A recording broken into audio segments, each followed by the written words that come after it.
Может быть, вам пафосно покажется это все. Но это город, где я живу, это город, где я не мыслю себя в другом месте. Если бы мне нужно было куда-то поехать и жить где-то в другом месте, я бы, наверное, заболел и умер.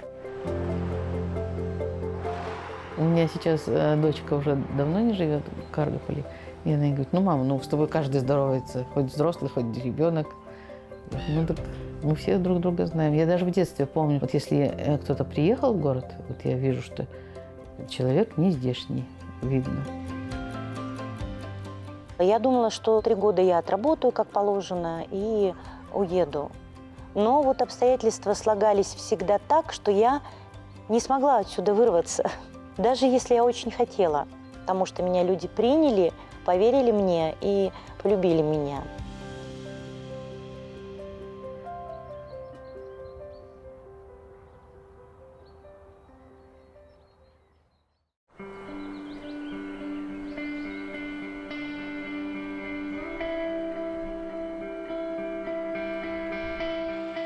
Я шел очень долго к этому медвежьему краю. В свое время учился в институте в педагогическом, служил в армии. После армии я работал в редакции корреспондентом, работал в милиции, работал электриком, валил лес. Какими специальностями я только не занимался. Очень долго себя искал, и в конце концов я себя нашел в творчестве. Фомин Николай Юрьевич, народный мастер Архангельской области.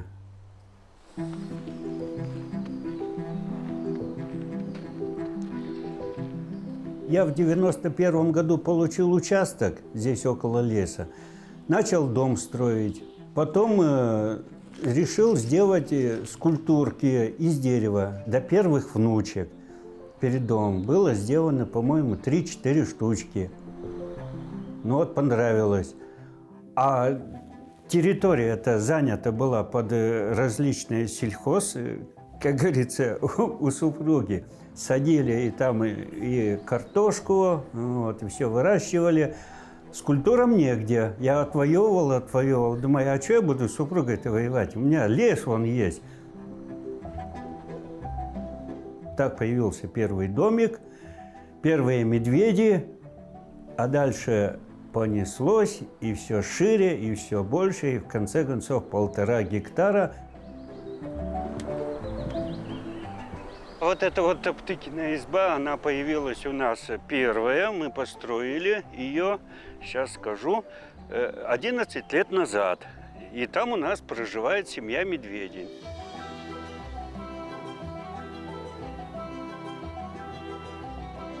Дети сюда приходят, им, конечно, интересно, и сразу начинают вспоминать. Ой, так это же кровать Михаила Потапыч, он же кричал громко. Кто спал на моей постели и измял ее? А ей вторит Настасья Петровна. Кто спал на моей постели и измял ее? И Мишутка маленький. Кто спал на моей постели и измял ее? Оказывается, здесь Маша пришла в гости. Вот она сидит за чаем. Я все время ставлю в пример то, что приезжают дети откуда-то издалека, там из Ярославля или там из Москвы. Их сюда выгружают, они приезжают такие вот уставшие, с потухшими глазами. Ну что нас, куда тут привезли, что тут смотреть-то? И потом, когда они сюда заходят, у них, вот я обращаю внимание, глаза меняются. И они, ой, слушай, это вот из этой сказки, ой, это из этой. И побежали. Через 2 часа их не могут отсюда вывести. Вот до такой степени они вникают в это детство. Я, как говорится, большое дитё. Я люблю очень мультфильмы смотреть. Особенно внуки, когда приезжают, включаем «Маша и медведь», смотрим. Вот эти наши русские народные сказки. Мне кажется, наверное, скорее всего, я Алёша Попович. Вот, если даже посмотреть, он такой шустрый, он такой безалаберный. Иногда совершает глупости какие-то. Но он сильный. Он приходит всегда на выручку. И говорит, ну-ка, испробуй-ка силушки богатырской. И что-нибудь наваляет. И вот с этими бревнами тоже выхожу и начинаю валять. У меня хотя художественного образования нету, но я это чувствую. Я знаю, что где, откуда что растет. То есть муза прилетела, она мне помогает. Ну, какое-то чувство есть. И особенно, когда ночью спишь, сюжет проходит неожиданно. Сказки открыл. Да у нас сказок-то сколько русских, народных. Делай, твори, пожалуйста.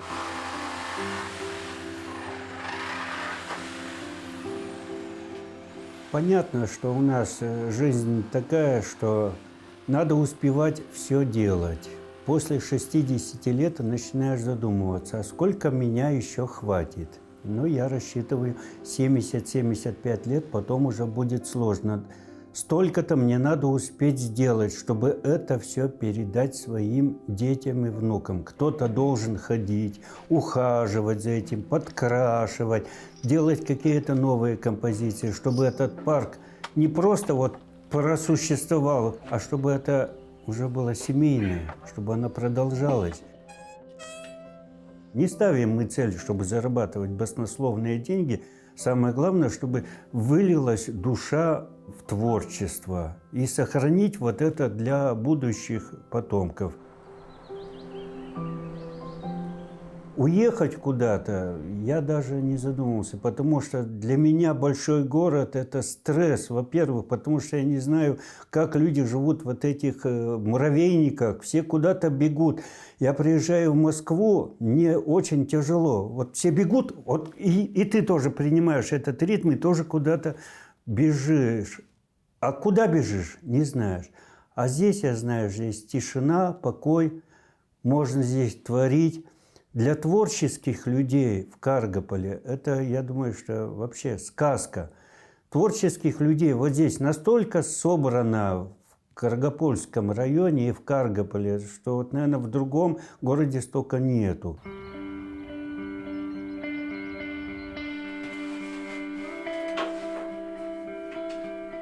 Бывают очень большие там династии, очень глубокие. А у нас мама у меня лепила 4 года игрушки. Тетя Светлана Михайловна Кононова, ее родная сестра, до сих пор работает двоюродная сестра мамина, Тамара Серафимовна Водяницкая. Мы с ней работаем в одной мастерской. Ей 71 год, вот она работает.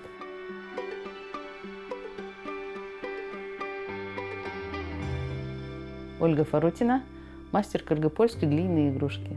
Родилась и живу в Каргополе.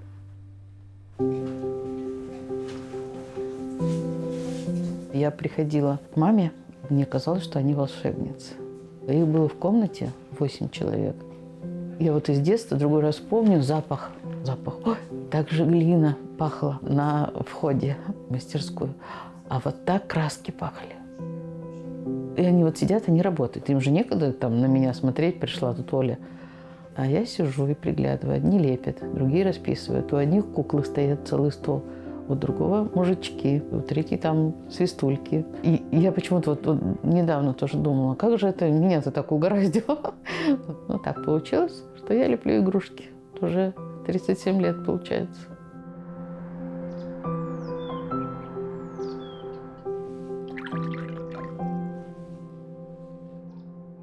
Изначально игрушка была одиночная в основном. Ну и вот такая малофигурная, там небольшая какая-то там саночки, лодочки. А уже игрушки, которые композиции такие сложные, чаепитие, печка там, это уже рассказы о прошлой жизни. Например, композиция «Хлеб». Ее придумал Александр Петрович Шевлев еще в 80-е годы 20-го столетия. Вот там мы можем рассказать, как же можно было раньше вырастить хлеб без трактора, без комбайна. Вот от лошади. Пошел мужик, напоил коня с утра, накормил и пошел пахать, боронить, там, сеять. Вот хлеб вырос, вышли не комбайны вот эти большие, а женщины с тоненькими серпами. Причем они в глине у нас толще слеплены, чем они в жизни. Руки устают, у меня вот пальчики вот эти, они уже больные-прибольные. Одно время даже было, вот приходишь на работу, вроде все хорошо, крутится, вертится, а потом в глину только палец и даже до крика. Полкан у нас получается, это соединение коня и человека. Вот сила коня и ум человека. Полкан, пол коня. Раньше говорят, если хозяйка за всей скотиной, за всеми птицами там в хозяйстве ухаживала, то за лошадкой или за конем ухаживал мужик. Вот он всю жизнь с конем, вот он сросшийся с конем. У нас красный цвет, он, конечно, присутствует. А остальные цвета у нас белый, охра, даже не желтый, яркий у нас охра, зеленый травяной, коричневый, серый, черный. Вот очень много глиняной игрушки, вот совсем схематичные. И по росписи, и даже по лепке. А наша, она более такая вот реальная, реалистичная игрушка. Игрушки, вот мы вот лепим 6 мастеров, и даже 30, когда мы лепили игрушки. Казалось бы, нас учит один мастер, да? Мы должны быть игрушки у всех одинаковые быть. Все игрушки разные. Я и сейчас с детьми занимаюсь. Показываю собачку, там лаечку, хвостик калачиком.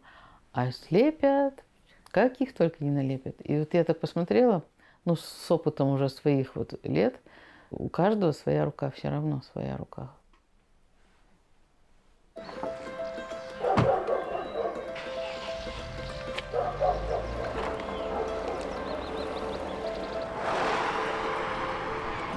Я сама всю жизнь живу, всю жизнь хожу мимо этих церквей. И вдруг услышала, туристы вот говорят, это что за чудо? Такие церкви белокаменные. Даже вот площадь идешь, это наш собор Христорождественский. Колокольня, это что? Ну, как-то ходили, ну, дома и дома, церкви, дома, церкви. Все для нас, вот это уже с детства мы уже пригляделись к этому. А потом я по-другому взглянула, правда, город у нас красивый. А вот сейчас другой раз еду на велосипеде на работу, и вот по весне только зеленые цветочки, такие блестящие, свежие. А соловьи поют, еще и переговариваются. Вот я еду, один соловей пропел, другой по-другому пропел, дальше едут третий. И вот как-то насчитала, 13 соловьев переговариваются.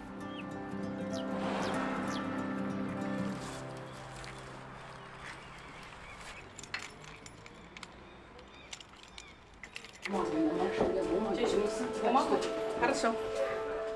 Я уверена, что я счастливый человек, потому что, и, наверное, работа, она помогает этому. Потому что мы не зависим практически ни от кого. Дети у нас говорят, мама, где мама работает? Мама не работает, мама в игрушки играет. Так что мы всю жизнь играем в игрушки.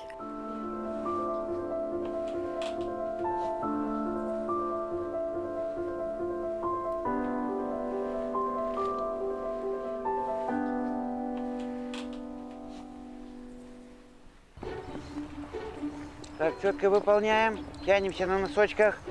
Ноги не выпрямляй. Раз, толчок. Так, ребята, 4 подхода, отдых, 2 кружка. Так, приготовились. Марш. Илюша, колесо быстрее тебя. Данилов Олег Иванович. Работаю в спортивной школе тренером по лыжам. Проживаю в городе Каргополь.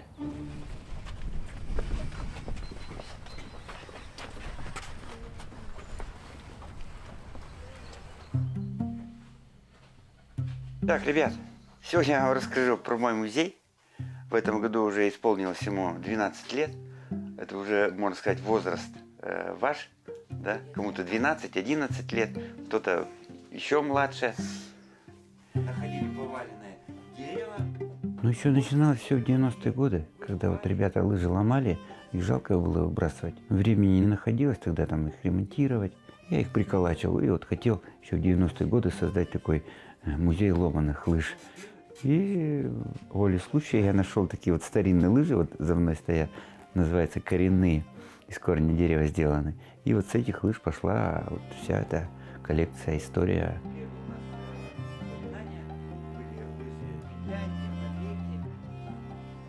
Если вот взять, которые здесь лыжи выставлены, я про каждую могу рассказать, и откуда они пришли. Где-то есть записи, и фамилии даже есть. Холмогорские, Вельские, Устьянские лыжи есть даже с Первоуральска, знаменитые полосатые фишера. То есть про каждую пару можно сказать.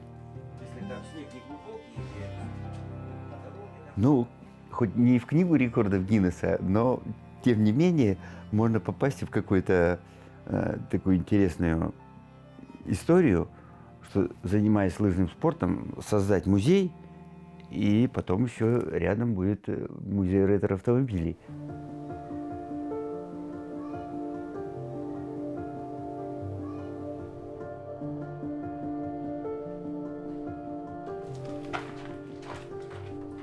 Москвич 401, 51 года. В этом году он у нас участвовал в параде 9 мая. Попробуем завести.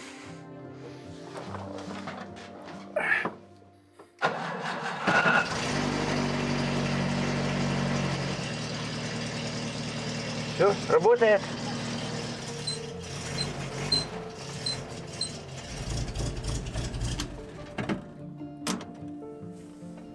Это, наверное, сидит как с детства во мне коллекционера. От фантика, от жвачки я коллекционировался до машин.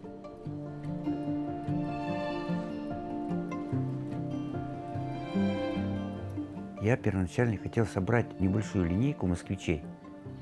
Но когда появилась «Волга», то я все-таки заразился и захотел создать музей СССРовских машин. Потом появилась «Победа» знаменитая, она, естественно, классом была выше. Вот. Но если «Победа» есть, то надо найти остальные машины. ГАЗ-69, «Запорожец», «Инвалидка». И вот в коллекцию осталось мне найти «Запорожец» первой серии, это «Горбатый», и «Волынь». Тоже вот на базе «Запорожца» такая машинка была тентованная.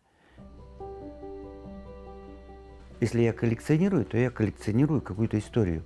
Например, коллекция молотков. Они же разных там форм, разных предназначений. Также есть коллекция самоваров, утюгов.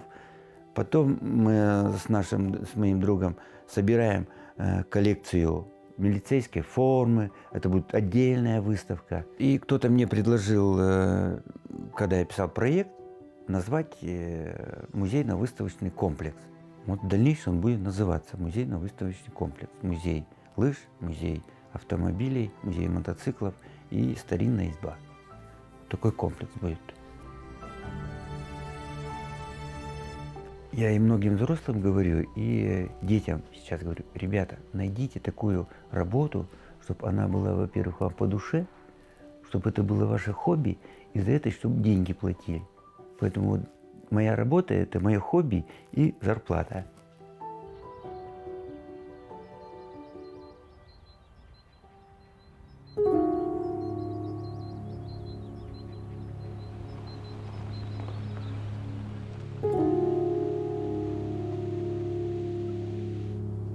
Когда я была маленькой, мечтала стать актрисой, чтобы был свой театр, свои костюмы. Первый мой театр был под старым письменным столом моей сестры.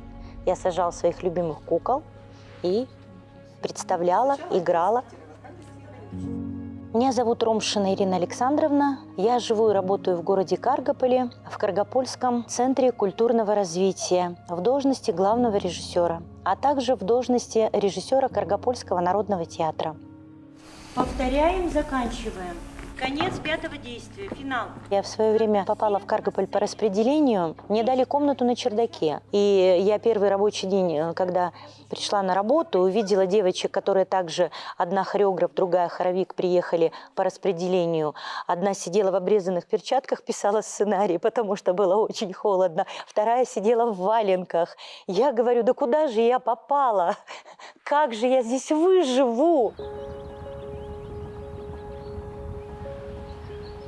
В то время искусство театра не было так популярно, это конец 80-х. Я приходила в педколледж, я приходила в сельскохозяйственное ПТУ. Мне везде был отказ. Какие актеры, вы что, мы тут клоуны на сцене? То есть в то время это было не популярно. Я не знала, что мне делать.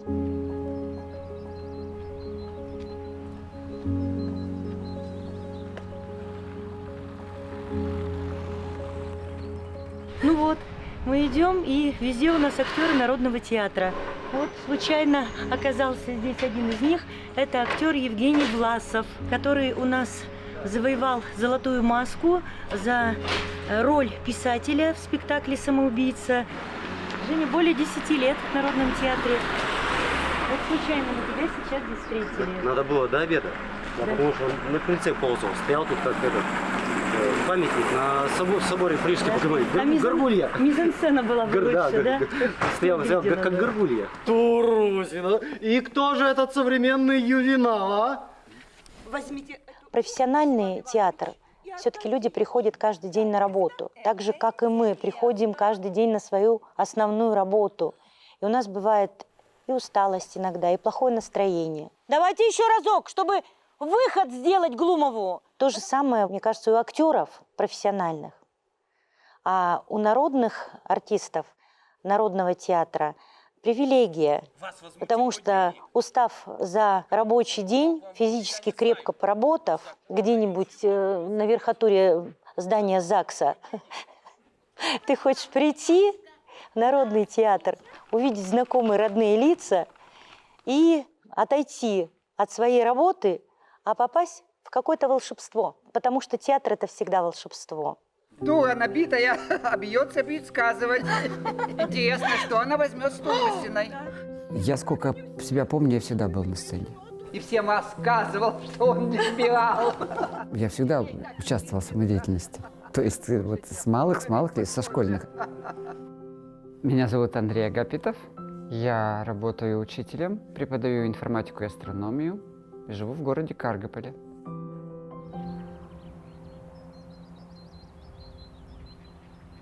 Таким образом, 4 задания можно решить. Это 3 балла. Это полэкзамена. Я пришел сразу после института, и все, и больше никуда не уходил. У меня мама учитель, папа учитель, бабушка учитель, дедушка учитель. Вот, поэтому я особенно не выбирал. То есть это 2 в 6, получается 467 минус вот этот кружок. Ну вот так.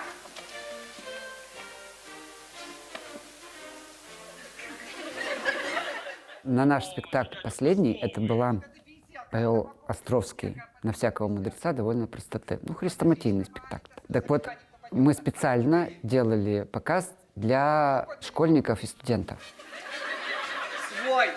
Вот здесь вот есть такая... Когда потом приходишь в класс-то, они улыбаются, да, потому что вот тут был такой роль-то... У меня все роли смешные, я не могу играть. Какой из меня герой-любовник там, я комик. Оторвите кусочек вчерашней газеты и положите ее на язык. Теперь кладите. Я играю вот в каких-то недотеп, каких-то вот таких вот статский советник, но тоже с прибабахом какой-то вот такой. Поэтому они улыбаются. Я знаю, что им понравилось. Ей-богу, Сенечка, не понимаю, что ты говоришь. Дура, я говорю. Я не профессионал-актер. Мне важен, наверное, зал. Вот если я вышел, я что-то стал делать, и зал молчит и не реагирует, это страшно. А если я вижу реакцию зрителя, все, ты начинаешь летать, начинаешь фантазировать, по столу стучать так, что там все вдребезги. Все, вот тогда ты живешь. Да, Глумов может далеко пойти. Разумеется, с нашей помощью. Правильно говорят, русская душа, она очень, так сказать, не сразу ее определишь, в чем суть. Вы знаете, я даже и не задумывалась об этом. Для чего нужно, например, Андрею после уроков в школе приходить и заниматься в Народном театре? Просто им всем это очень нравится. Слушайте, а где реакция? Где реакция вас? Кульминация приближается, делаем ее. Племянник Глумов. У меня может быть такой редкий случай, когда я увлекаюсь западной классической драматургией.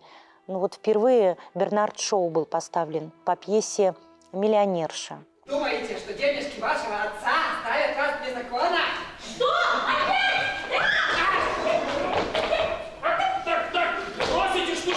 Вот сейчас мы взяли пьесу, я взяла пьесу Мольера. Мольер ни разу не ставился на каргопольской сцене. Джона Патрика мы ставили недавно, как бы нам пришить старушку. Мы впервые выехали в область и завоевали 2 золотые маски. Мы оказались таким взрывным моментом на фестивале. Слышишь ли ты меня?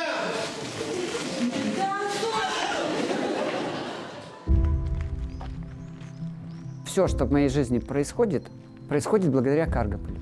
Город повлиял на мою судьбу очень сильно. Потому что если бы не было Каргополя, не было бы в моей жизни многих бы вещей. Я не сторонник вот этой пословицы «лучше быть капитаном маленького корабля, чем матросом на большом». Я чувствую свою ответственность за то дело, которое дано мне, и за тех людей, которых я беру в это дело. Поэтому здесь мое место, здесь, как это назвать, миссия. Это мой долг. В хорошем смысле слова. Это моя позиция. Это моя жизнь. Гори, гори, моя звезда!